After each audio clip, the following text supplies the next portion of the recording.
Hello and welcome to success Mantra. स्वागत है आप सबका अपने यूट्यूब चैनल पे। तो प्राइम मिनिस्टर मोदी एक बार फिर फॉरेन विजिट के लिए निकल गए हैं और इस बार की जो विजिट है उनकी वो अपने आप में बहुत हिस्टोरिक है, क्योंकि लगभग 43 ईयर्स बाद किसी प्राइम मिनिस्टर ने विजिट किया है इस कंट्री को। हम बात कर रहे हैं कुवैत की, है ना। मिडिल ईस्ट का एक बहुत इंपॉर्टेंट और एक बहुत पावरफुल कंट्री, साइज में बहुत बड़ा नहीं है, ठीक है, बट जियो पॉलिटिकल इंपॉर्टेंस बहुत ज़्यादा रखता है। पैसे बहुत ज़्यादा हैं इन लोगों के पास, शेख अमीर यहाँ पे रहते हैं, है ना। दैट इज़ वाई क्या करते हैं, ये पूरे दुनिया की जो मीडिया है उसको कंट्रोल करते हैं और दुनिया में अपना जो नैरेटिव है डिफरेंट डिफरेंट प्लेटफॉर्म पे, है ना, वो सेट करके रखते हैं। तो ऐसे में 43 ईयर्स बाद विजिट किया है प्राइम मिनिस्टर मोदी ने इस कंट्री को, ठीक है। तो वहाँ के जो किंग हैं उन्होंने इनवाइट किया था प्राइम मिनिस्टर मोदी को कि भाई आइए आप हमारे यहाँ पे विजिट कीजिए। तो क्या इस विजिट के मायने हैं और क्या इस विजिट से इंडिया को मिलने वाला है, क्या इस विजिट से कुवैत को मिलने वाला है, और क्यों 43 ईयर्स बाद, है ना, कुवैत को इंडिया की याद आ गई, इंडिया को कुवैत की याद आ गई, क्यों इंडिया और जो कुवैत के जो रिलेशन है ना, एकदम से इम्प्रूव होने शुरू हो गए, इन डेप्थ डिस्कस करेंगे। तो लास्ट ईयर जब प्राइम मिनिस्टर मोदी इलेक्शंस में गए थे, है ना, इसी साल, तो वहाँ के जो किंग हैं, है ना, उन्होंने इनवाइट किया कि भाई आप आइए एंड विजिट कीजिए हमारे कुवैत को, क्योंकि कुवैत अब जो है ना पुराने ढर्रे पे नहीं चलना चाहता है ना। लाइक जो है कि वो इस्लामिक लॉ, सरिया लॉ, है ना, अब ये ग्रो करना चाहते हैं। इन्हें पता है कि फ्यूचर जो है ना, अब ऑयल पर बहुत ज़्यादा दिनों तक टिका नहीं है, क्योंकि ऑयल का कोई भरोसा नहीं है ना, कब ख़त्म हो जाए। तो अब जो कुवैत हैं और जो मिडिल ईस्ट के अदर कंट्रीज़ हैं, ठीक है, वो एक नए ऑप्शंस की तरफ बढ़ रहे हैं, नए नए ऑप्शंस एक्सप्लोर कर रहे हैं। दैट इज़ वाई, है ना, इंडिया की नीड आती है, क्योंकि सबको पता है इंडिया में बहुत सारे प्रोस्पेक्ट हैं, बहुत सारी संभावनाएं हैं, है ना। आने वाले समय में इसमें कोई दो राय नहीं है कि India is going to become the super power, है ना। दैट इज वाई हर एक कंट्री अब चाहता है कि भाई इंडिया के साथ जो रिलेशन है ना, उनको इम्प्रूव करने का टाइम आ गया है, ठीक है। तो अगर बात करें इंडिया कुवैत के रिलेशंस की, है ना, तो इंडिया कुवैत के जो रिलेशन है ना, वो हिस्टोरिक तो रहे हैं अपने आप में, है ना, काफ़ी पुराने रिलेशंस हैं, बट गवर्नमेंट लेवल पे, लीडरशिप लेवल पे उतनी गर्मजोशी दिखाई नहीं देती है जितनी दिखाई देनी चाहिए, ठीक है। अगर बात करें कुवैत से हमारे रिलेशंस की, तो Kuwait one of the country है दुनिया में, है ना, जिसके यहाँ से सबसे ज़्यादा रेमिटेंस आता है हमारे इंडिया में, यानी कि हमारे जो इंडियन वर्कर्स हैं बहुत ज़्यादा मात्रा में वहाँ पे जाते हैं, ठीक है, और बहुत ज़्यादा रेमिटेंस वहाँ से लेके आते हैं। तो रेमिटेंस हमें मिलता है वहाँ से, ठीक है। कुवैत को हमसे क्या मिलता है ना, जब वर्कर जाएंगे तो कुवैत को क्या मिलेगा, वर्क फोर्स मिलेगा, ठीक है। करोड़ों में भी नहीं है इसकी पॉपुलेशन, लाखों में पॉपुलेशन है, बहुत छोटा सा कंट्री है, ठीक है। तो इन्हें वर्क फोर्स की ज़रूरत रहती है। जो इनकी ऑयल रिफाइनरीज हैं, जो जहाँ पे ऑयल माइनिंग होती है, ऑयल कंपनीज हैं, तो उनको वर्कर्स की बहुत ज़्यादा ज़रूरत रहती है ना। दैट इज़ वाई इंडिया यहाँ पिक्चर में आता है। तो इन्हें इंडियन वर्कर्स की ज़रूरत रहती है ना, इंडियन वर्क फोर्स की ज़रूरत रहती है, और इंडिया को इनसे क्या मिलता है, रेमिटेंस मिलता है, ठीक है। अब जैसे आप सोच रहे होंगे कि भाई देखो ये तो एक इस्लामिक कंट्री है, तो फिर पाकिस्तान से वर्क फोर्स क्यों नहीं मंगाते। देखो पाकिस्तान और पाकिस्तानियों का जो ट्रैक रिकॉर्ड है ना, वो बहुत ज़्यादा ख़राब है ना। दैट इज़ वाई, है ना, चाहे कोई क्रिश्चियन मुल्क हो या इस्लामिक मुल्क हो, nobody want Pakistani worker, because ये जहाँ भी जाते हैं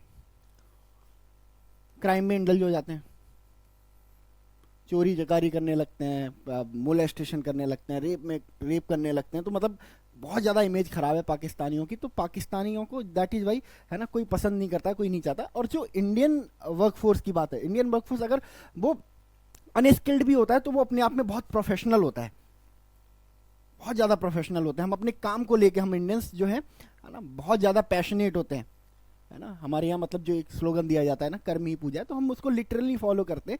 that is why everybody want Indian workers, है ना। आप चाहे कहीं भी चले जाओ, कुवैत को तो अगर छोड़ भी दे तो, है ना, आप कतर में चले जाओ, सऊदी अरबिया में चले जाओ, है ना, यूएस में चले जाओ, कनाडा में चले जाओ, हर जगह जो इंडियन वर्कफोर्स है ना, वो वहाँ के मार्केट को कब्जाए हुए बैठा है ना, just because of their professionalism, है ना। इवन अभी इसराइल जब वॉर में इंडल्ज हो गया था, तो उनके जो जितने भी वर्कर्स हैं, है ना, वो फौज में लड़ने के लिए चले गए थे हमास के अगेंस्ट, है ना। तो इसराइल ने डिमांड किया था कि भाई हमें चाहिए, है ना, इंडियन वर्कर। तो बहुत सारे इंडियन वर्कर्स इंडिया से गए एंड आज इसराइल में काम कर रहे हैं और अच्छा पे स्किल कमा रहे हैं, ठीक है। तो ये रहा एक रिलेशन का इकोनॉमिक एस्पेक्ट। अगर बात करें तो कल्चरल जो एक्सचेंज है इंडिया कुवैत के बीच में वो भी बहुत ज़्यादा है। ठीक है, हम इनका कल्चर फॉलो करते हैं। लिटरली हमारे यहाँ पे जो इस्लामिक जो ट्रेडिशंस हैं वो वाइडली क्या कहते हैं उनको फॉलो किया जाता है। एंड इसके अलावा अगर बात करें जो कुवैत है ना, वो भी जो इंडियन कल्चर है उसको फॉलो करने की कोशिश करता है। ये देखो है ना, प्राइम मिनिस्टर मोदी जब अभी विजिट पे गए हैं तो अब यहाँ के 2 राइटर हैं। ठीक है, रिलीजन क्या है इनका, मुस्लिम है, इस्लामिक रिलीजन है, इस्लामिक रिलीजन है। बट इन्होंने क्या बनाया है, ठीक है, इन्होंने महाभारत और रामायण को किस में कन्वर्ट किया है, अरेबिक लैंग्वेज में ट्रांसलेट करके प्राइम मिनिस्टर मोदी से उस पे क्या लिए हैं, अपने ऑटोग्राफ लिए हैं। ये देखो रामायण दिखा रहे हैं, ये इन्होंने रामायण लिखी है, महाभारत लिखी है। तो कल्चरली बहुत ज़्यादा इफेक्टेड रहते हैं, है ना, जो कुवैती पीपल होते हैं वो हमसे। ठीक है, इसके अलावा बात करें तो ऑयल में बहुत ज़्यादा हमें, कि हमारी ऑयल डिमांड इतनी है कि कोई एक कंट्री उसको पूरा नहीं कर सकता है, तो हम अपनी ऑयल डिमांड डिफरेंट डिफरेंट जगह से पूरी करते हैं। लाइक अभी तो हम रशिया से बहुत ज़्यादा परचेज कर रहे हैं, नाइजीरिया से हम परचेज करते हैं, ईरान से मंगाते हैं, सऊदी अरबिया से मंगाते हैं, है ना, तो ऑयल का बहुत ज़्यादा इम्पैक्ट नहीं पड़ता है। ठीक है, अब जो करंट परस्पेक्टिव है उसमें कुवैत क्यों चाहता है इंडिया के साथ अच्छे रिलेशन मेंटेन करना। ठीक है, वर्कफोर्स की तो ज़रूरत है ही उन्हें, ठीक है, हमें भी रेमिटेंस की ज़रूरत है, बट क्या स्पेशल चीज़ चाहता है कुवैत इंडिया से, दैट इज़ वाई, है ना, प्राइम मिनिस्टर मोदी को बार बार, है ना, इनवाइट किया जाता है एंड इतना वार्म वेलकम दिया जाता है। ठीक है, तो वो है इंडिया की कटिंग एज टेक्नोलॉजी।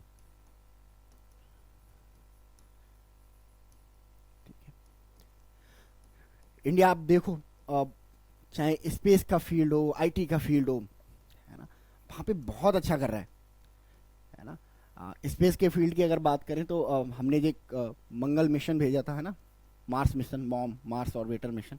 ठीक है, ये इतना चीप था, इतना चीप था, है ना, कि इससे महंगी तो हॉलीवुड की एक मूवी थी। 450 करोड़ रुपए में हमने अपना जो स्पेस क्राफ्ट है वो मार्स पे पहुंचा दिया था, जबकि एक हॉलीवुड की एक मूवी आई थी ग्रेविटी, उसकी जो कॉस्ट थी वो लगभग 650 करोड़ थी। तो ये चीज़ें दुनिया को इम्पैक्ट करती हैं कि भाई, है ना, इतने सस्ते में। तो दैट इज़ वाई, है ना, कुवैत चाहता है कि भाई इंडिया की इस कटिंग एज टेक्नोलॉजी का जो फ़ायदा है ना, वो कुवैत को भी मिले, और कुवैत क्या करे, ग्रो करे डिफरेंट डिफरेंट और डायरेक्शंस में, है ना। दैट इज़ वाई जो कुवैत है ना, वो चाहता है इंडिया के साथ अच्छे रिलेशन। तो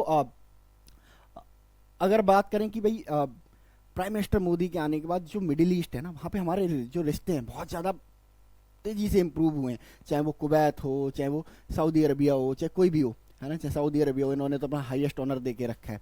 जॉर्डन के साथ भी, जॉर्डन ने भी हमें हाईएस्ट ऑनर दे के रखा है प्राइम मिनिस्टर नरेंद्र मोदी को। ठीक है, इसके अलावा यूनाइटेड अरब अमीरात ने भी दे के रखा है अपना हाईएस्ट ऑनर।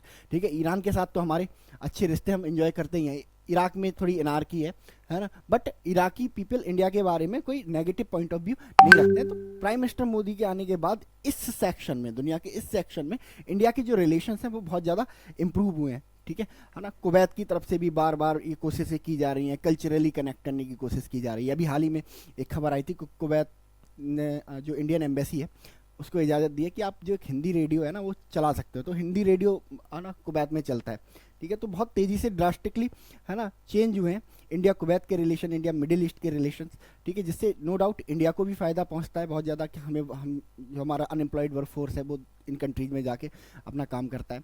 ठीक है, और बदले में ये कंट्रीज़ भी क्या करते हैं, है ना, हमारे यहाँ पे बहुत सारा इन्वेस्टमेंट करते हैं। रेमिटेंस तो आता ही है ना, बहुत सारा इन्वेस्टमेंट करते हैं। अब देखो, है ना, कुवैत से बहुत सारे पैक्ट साइन होंगे, एमओयू साइन होंगे, है ना, जिसके तहत कुवैत क्या करेगा, इंडिया की डिफरेंट डिफरेंट कंपनियों में, है ना, ब्राउन फील्ड में, ग्रीन फील्ड में क्या करेगा, बहुत ज़्यादा इन्वेस्ट करने वाला है। तो ये प्राइम मिनिस्टर मोदी की विजिट का पर्पज़ है।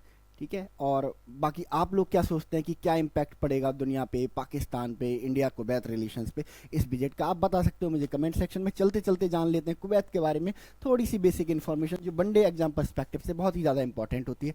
तो कुवैत, जैसे कि आपको पता है, मिडिल ईस्ट में एक छोटा सा कंट्री है। ठीक है, पर्सियन गल्फ में। ठीक है, सऊदी अरबिया और इराक इसके नेबरिंग कंट्री हैं, बाउंड्री शेयर करता है इनके बीच में। ईरान के साथ नहीं करता, ये देखो ईरान से डिटैच्ड है। तो याद रखना, सऊदी अरबिया और कुवैत के साथ सिर्फ बाउंड्री शेयर करते हैं। अगर बात करें इनकी कैपिटल की, तो इनकी जो कैपिटल है वो कुवैत सिटी है, कुवैत सिटी है। ठीक है, करेंसी इनकी कुवैती दिनार है। पॉपुलेशन इनकी 50 लाख से ही कम, 43 लाख है। ठीक है, लैंग्वेज कौन सी बोली जाती है, अरबिक बोली जाती है। और एरिया की अगर बात करें तो यूपी से भी 10 गुना छोटा है ये, है ना। तो ये रही कुवैत के बारे में बेसिक इन्फॉर्मेशन। बाकी इस वीडियो में इतना ही रखते हैं, मिलते हैं हम लोग नेक्स्ट सेशन में, तब तक के लिए thank you so much and God bless you all.